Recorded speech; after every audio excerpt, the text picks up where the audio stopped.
Hello, my name's Jakes. This is episode 19 of Road to Sobriety. So today, as mentioned, it will be a recap of my trip to Italy. I just got back this week and I went last Saturday very early morning. Went there for 3 nights. It was a very fun trip. I went with my cousin Sam and we got up to a fair bit, which I'll talk you through. So the day that we got there, we got a coach from the airport into Milan, because when you fly to Milan, usually the airport's quite far out. So that was about a 45-minute coach journey into Milan. Then we went out for a bit. We had bought tickets to go to watch the AC Milan game, hence the scarf.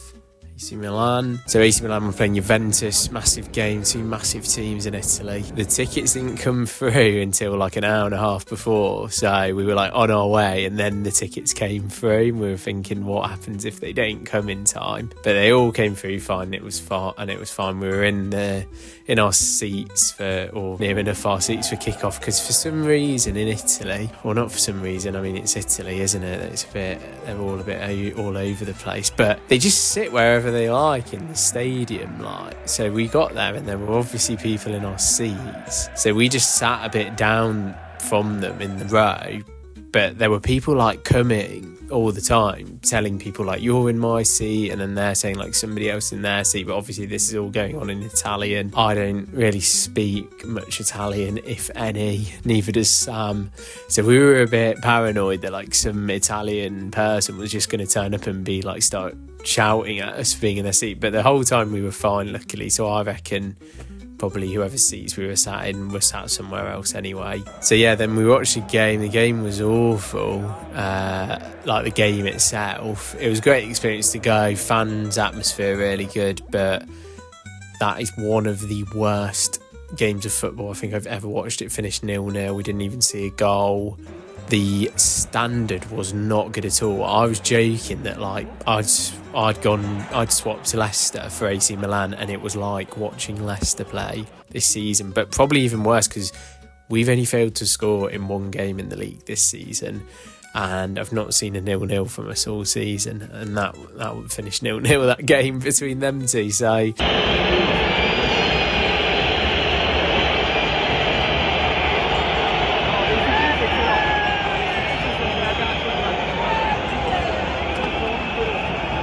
really good experience to go, obviously. Then the next day we went to Como. We got the train to Como. We made the train by the skin of our teeth. Thanks to my cousin Sam for making that a bit close.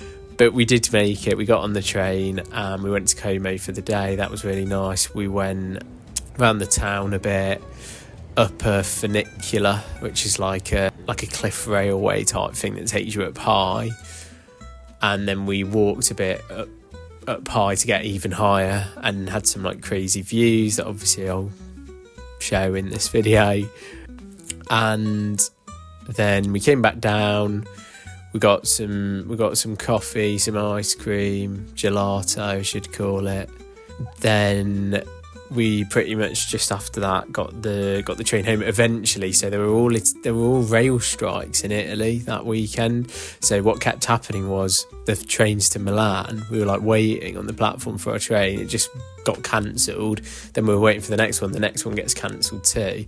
So at that point we're looking at booking an Uber. It would have cost us €100 between us, which we were going to split, because we met a guy called Ollie there, an English guy called Ollie, who was travelling on his own. So he came to Como with us for the day, and we were going to split that all between us, but then we couldn't get an Uber. Then another train popped up on the board, and they said that this one was going, but it wasn't stopping at any stations in between Como and Milan. But we're fine, we're going to Milan, so that doesn't matter for us. So we get on that, and obviously there's essentially 3 train loads of people getting on this train, so it was all people just stood up all throughout. And then we got back to Milan. We went back to our apartment. Ollie came with us. He was a Man United fan, and we had Sky Sports in the apartment, so we put on the Man United game for him.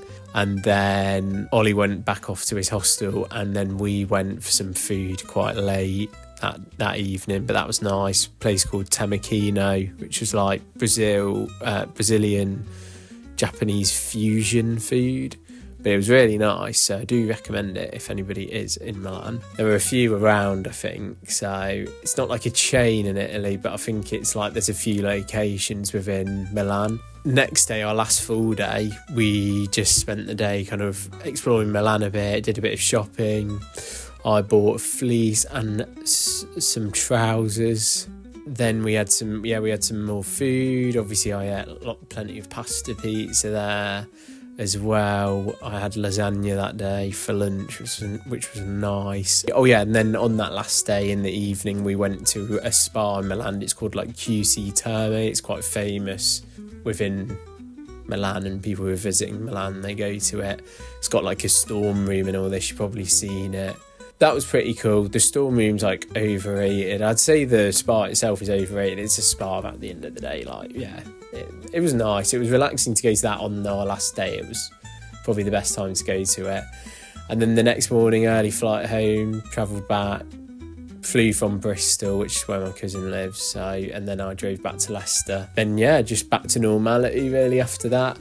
Obviously, didn't drink, didn't smoke there or anything. I'm over 2 months with the no drinking, and tomorrow I'll be 100 days no smoking, which is crazy. So, but I have to say, when you come back from holiday and you've not, like in the past that would have been 3 days stress / evenings of like where I would have been probably like having a drink, probably one of the nights a pretty heavy night in there.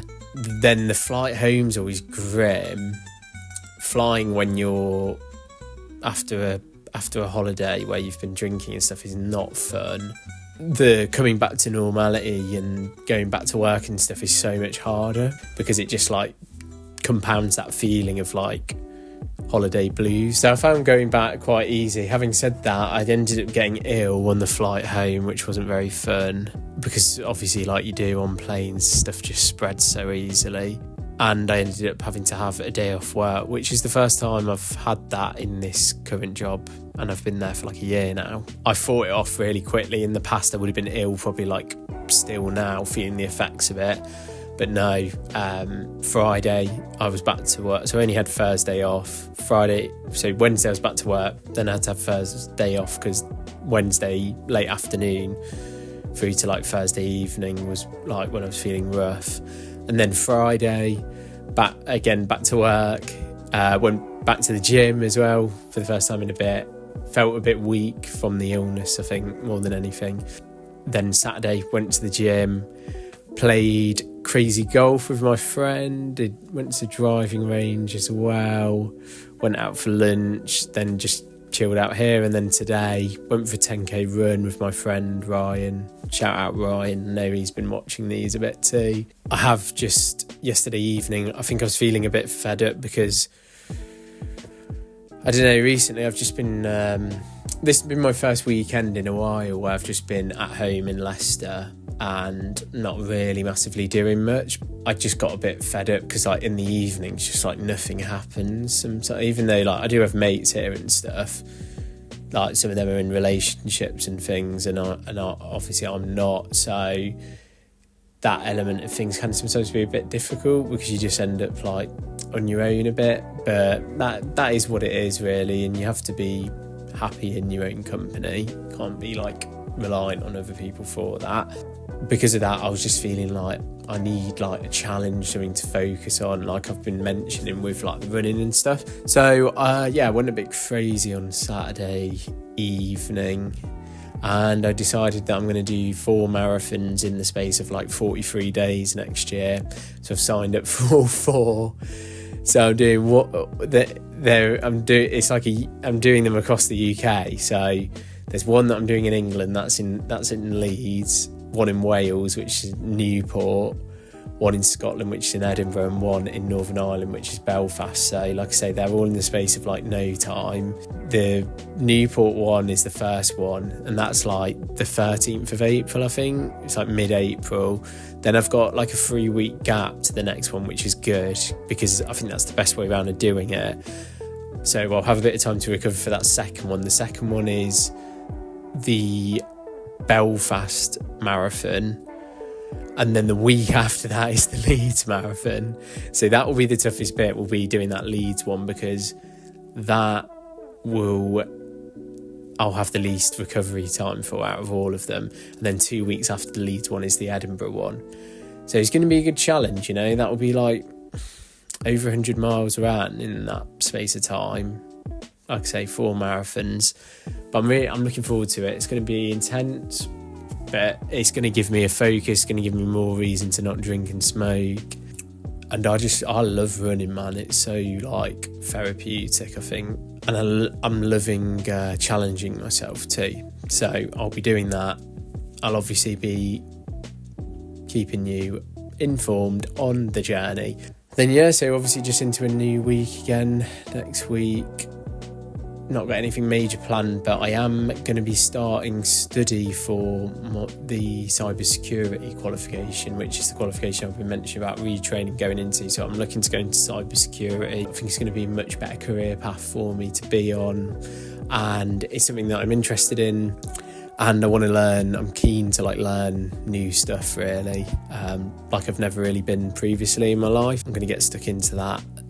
If not, I'm hoping I'll have time to start looking at and studying it this evening, really, the first few bits. And next week, working, gym, running. I'm going to start running in the mornings before work now, and running probably going to have to run probably about at least 3 times a week, maybe 4 times a week. Then I'll be doing gym a similar amount of times a week. But it's all going really well. Like I say, 100 days to my milestone for no smoking of the weed. But I think that length of time off of it is now paying dividends and showing in everything that then I'm going to be doing now. So I might try and film some of the running stuff. I don't really know how to do it, because I would love to be able to film whilst I'm running the marathons, but I'll need some kind of equipment for that. So I don't really know how to do it. So, because obviously you can't really run with equipment very easily, but I'm sure there's some kind of device I could buy. So I'll look into that, and then I'll try and film some of my training and stuff as well. So that's obviously episode 19 done, episode 20 next. And if anybody else is on their own journey with this stuff, obviously feel free to comment, subscribe, all of that good stuff. And I'll see you next week.